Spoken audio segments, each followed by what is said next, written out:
வணக்கம். சற்று முன் கிடைக்கப்பெற்ற மிக முக்கியமான செய்தி ஒன்று வெளியாகி உள்ளது. சசிகலா வீட்டிற்கு சென்று ஓபிஎஸ் அவர்கள் இன்று இரவு 7:30 மணி அளவில் சந்திக்க உள்ளதாக செய்திகள் கிடைக்கப்பெற்றுள்ளது. இன்னும் 2 ஆண்டுகள் மட்டும்தான் இருக்கிறது. அதிமுகவின் கள ஆய்வு கூட்டத்தில் மோதல்களும் அடிதடியும் நடக்கக்கூடிய நிலையில் அடுத்து டிசம்பர் 15ஆம் தேதி செயற்குழு கூட்டத்தையும் எடப்பாடி பழனிசாமி அவர்கள் நடைபெறும் உள்ளதாக வெளியிட்டுள்ள அறிவிப்பில் மிக முக்கியமாக செய்தியாளர்கள் இதில் கலந்து கொள்ளக்கூடாது என்பதை தெளிவாக பதிவு செய்திருக்கிறார். இதனால் கள ஆய்வு கூட்டத்திலே மோதல்கள் ஏற்பட்டது போல் செயற்குழு கூட்டத்தில் மோதல்கள் ஏற்பட்டால் இது 2026 சட்டமன்ற தேர்தலை மிக பெரிய அளவில் பாதிக்கக்கூடிய வகையில் அமைக்கும் என்பதை சுட்டிக்காட்டி இந்த முடிவை எடுத்திருப்பதாகவும் எடப்பாடியே பொதுச் செயலாளராக அங்கு இருக்கக்கூடியவர்கள் யாரும் ஏற்கவில்லை.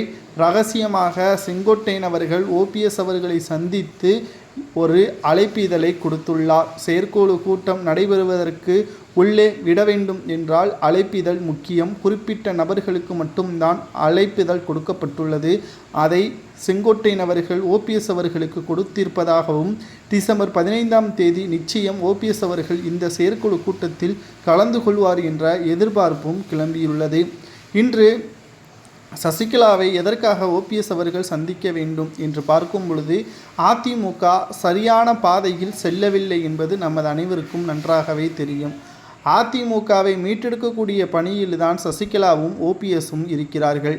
ஓபிஎஸ் அவர்கள் நேர்படையாக தன்னுடைய கருத்துக்களையும் பதிவுகளையும் செய்து வருகிறார்.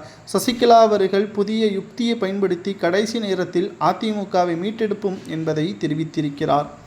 ஆனால் இருவரும் ஒன்றாக இணைந்து இந்த மாதம் டிசம்பர் இறுதிக்குள், அதாவது 2025ஆம் ஆண்டிற்குள்ளாகவே அதிமுகவை மீட்டெடுத்து பிரச்சார பணிகளை மேற்கொண்டால்தான் சட்டப்பேரவை தேர்தலில் அதிமுக கோட்டையில் கொடியேற்ற முடியும் என்பதை உறுதிப்படுத்தும் விதமாக இந்த சந்திப்பு நிகழவுள்ளதாகவும் பெரும் படைகளுடன் அதிமுக அலுவலகத்திற்கு சசிகலா ஓபிஎஸ் செல்ல உள்ளதாகவும் தகவல்கள் வெளியாகியுள்ளது.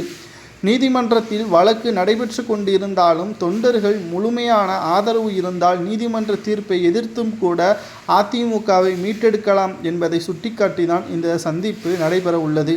பொறுத்திருந்து பார்க்கலாம். அனைத்து இந்திய அண்ணா திராவிட முன்னேற்ற கழகத்தை மீட்டெடுப்பதற்கு ஓபிஎஸும் சசிகலாவும் முன் வருகிறார்களா? இந்த சந்திப்பிற்கு பிறகு எடப்பாடி டிசம்பர் 15இல் ஓபிஎஸ் அவர்கள் வந்தால் அமைதியாக இருக்கிறாரா என்பதை பொறுத்திருந்து பார்க்கலாம்.